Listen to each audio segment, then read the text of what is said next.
क्या होगा जब एक बेटी के सामने खुलेगा उसकी गुजरी हुई माँ से जुड़ा एक चौंकाने वाला राज? क्या बलबीर सर लाएंगे आर्यन और रिया का सच अनिका के सामने, या वक्त रहते आर्यन करेगा कुछ ऐसा जिससे बचा लेगा अपनी और रिया की पहचान?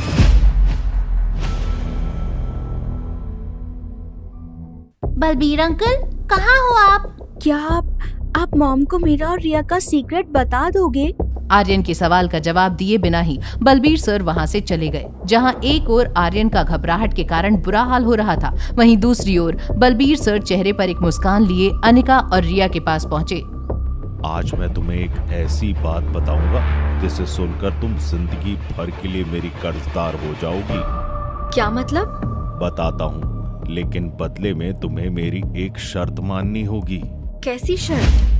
बलबीर सर ये तय कर चुके थे कि वो अनिका को उसके खोए हुए बेटे यानी कि आर्यन के बारे में सब कुछ सच सच बता देंगे। बलबीर सर की बातों से अनिका की बेचैनी बढ़ती ही जा रही थी। तभी अनिका ने वापस से पूछा, आप साफ साफ क्यों नहीं बता देते कि बात क्या है?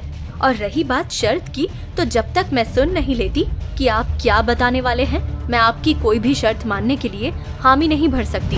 कुछ खास नहीं, मेरी आंखें तरस गई थी रिया बेटी को देखने के लिए। कैसे हो आप बच्चे? मैं अच्छी हूँ। आज आपको मैं फाइट में हरा दूंगी। बलबीर सर, मैं अखाड़े में जा रही हूँ, ओके?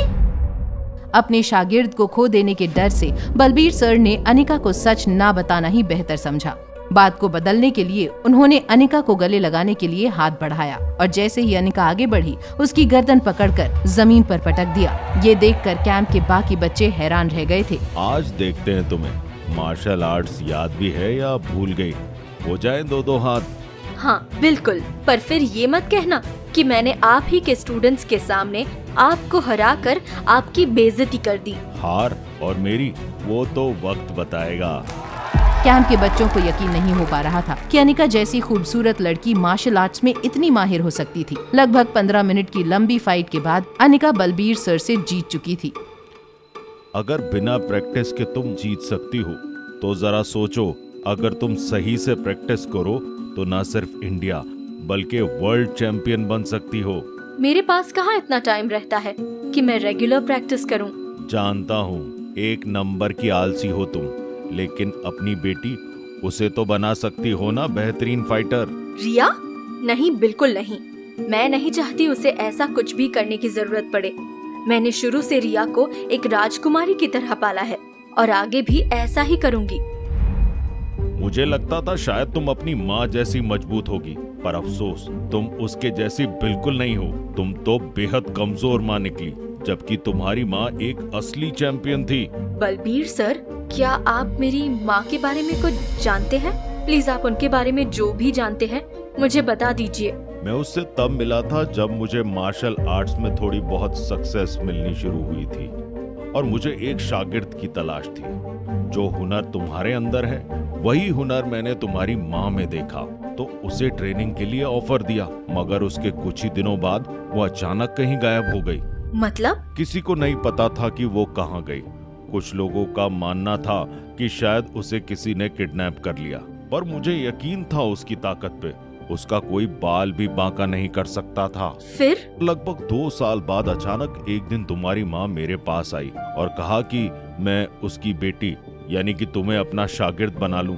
साथ ही उसने मुझसे एक बात कही जिसे सुन मुझे बड़ा धक्का लगा था। क्या कहा था माँ ने? उसने मुझे बताया कि वो बहुत जल्दी इस दुनिया से जाने वाली है। ये सुनकर मैं शॉक्ड रह गया था। उसकी दी हुई इंफॉर्मेशन से जब तक मैं तुम्हारे पास पहुंचता उसके पहले ही वो चल बसी, मगर जाने से पहले वो अपनी सारी जिम्मेदारियां निभा कर गई थी। किसी को उससे कोई शिकायत नहीं थी सिवाय एक शख्स के। कौन था वो शख्स? दिल्ली के गुलेरिया खानदान के सबसे काबिल वारिस करण गुलेरिया। करण के साथ तुम्हारी माँ की सगाई हुई थी। पहली बार जब मैंने तुम्हारा नाम अनिका गुलेरिया सुना तो लगा कि तुम करण गुलेरिया की बेटी हो, पर अफसोस ये सच नहीं था। मुझे आज तक समझ नहीं आया कि तुम्हारी माँ ने क्या सोचकर करण गुलेरिया की जगह तुम्हारे बाप गौतम गुलेरिया से शादी की थी। फिर करण गुलेरिया का क्या हुआ? करण एक बहुत ही एम्बिशियस आदमी था।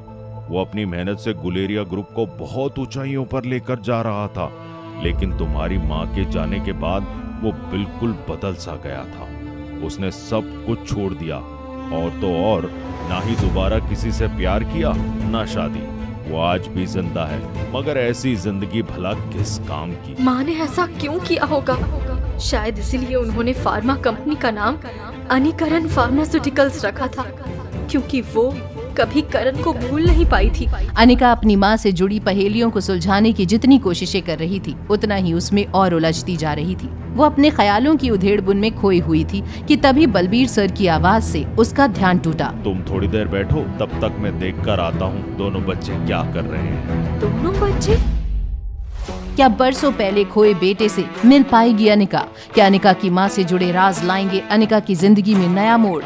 क्या रोहित और अनिका के बीच बढ़ेंगी नजदीकियाँ? जानने के लिए देखिए अगला एपिसोड सिर्फ पॉकेट FM के YouTube चैनल पर। और एक लड़की को देखा तो के सारे एपिसोड्स को सुनने के लिए डिस्क्रिप्शन में दी हुई लिंक से डाउनलोड कीजिए पॉकेट FM ऐप।